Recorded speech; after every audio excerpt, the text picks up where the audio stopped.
Bonjour Kamel, Bonjour Saïd. on est très content de vous revoir à nouveau dans cette nouvelle édition du Sommet de l'inclusion économique.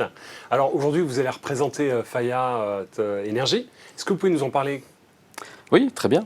Donc, je suis donc Kamel Amara, je suis DGA en charge du capital humain de la division Faya Énergie Service du groupe Faya.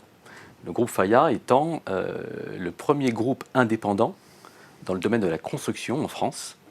Et puis, c'est le leader mondial du matériel routier. Parfait, c'est très clair. Alors le Sommet de l'inclusion économique, comme je le disais tout à l'heure, c'est une nouvelle édition. Et cette année, vous attendez quoi particulièrement de votre participation? On y a participé l'an dernier déjà.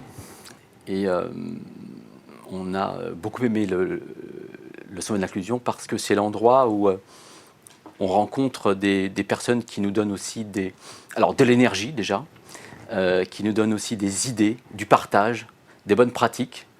Et puis c'est aussi l'occasion pour nous de dire et de montrer ce qu'on fait sur le sujet de l'inclusion.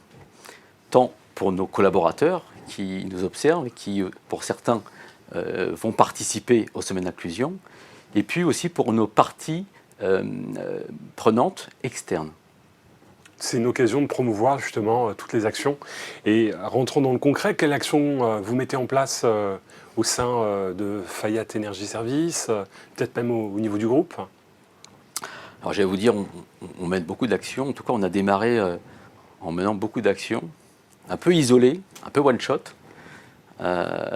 qui ne donnaient pas toujours satisfaction. Ouais.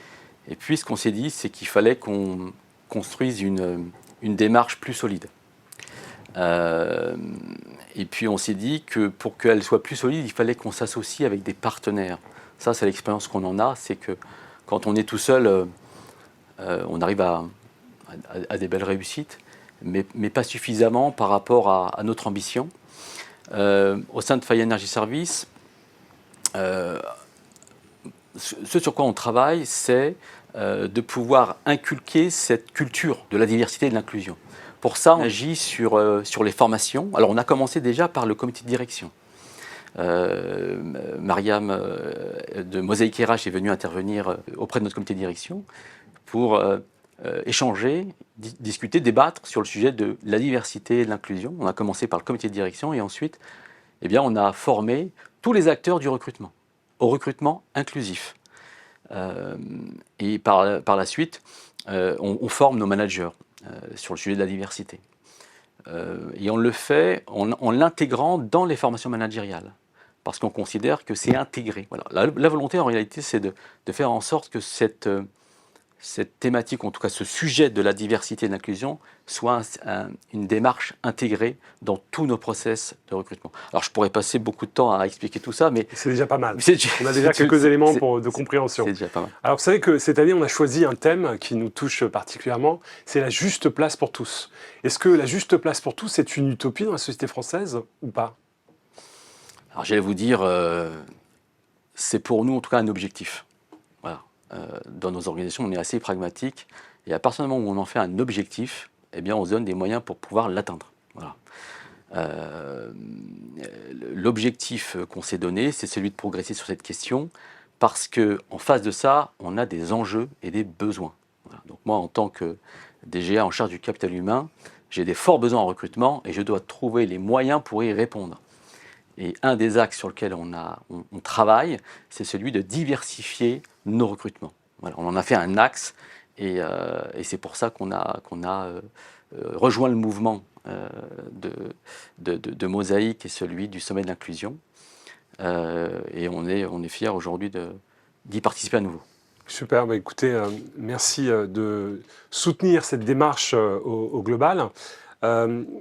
S'il nous reste un peu de temps, qu'est-ce que vous diriez en conclusion pour pouvoir embarquer davantage d'entreprises, embarquer davantage de candidats et faire bouger un peu les lignes? Quels sont les messages externes et internes que vous avez envie de pousser? J'ai envie de dire que à l'heure où on est à chercher des profils, des talents dans tous les sens, on est dans un secteur d'activité assez pénurique, et bien qu'on n'a pas de question à se poser, quoi. Ce qui importe, ce sont les compétences. Voilà.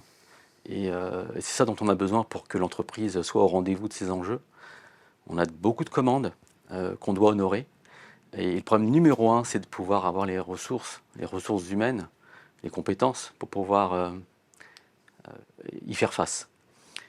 Et on ne peut pas se permettre aujourd'hui de passer à côté de certains profils. Et on a fait le choix chez Financial Services d'être là pour pouvoir justement répondre à cette nécessité. Très bien. Bah, écoutez, merci beaucoup Kemal. Merci Saïd. À bientôt. Rendez-vous le 28 novembre prochain. On sera là le 28.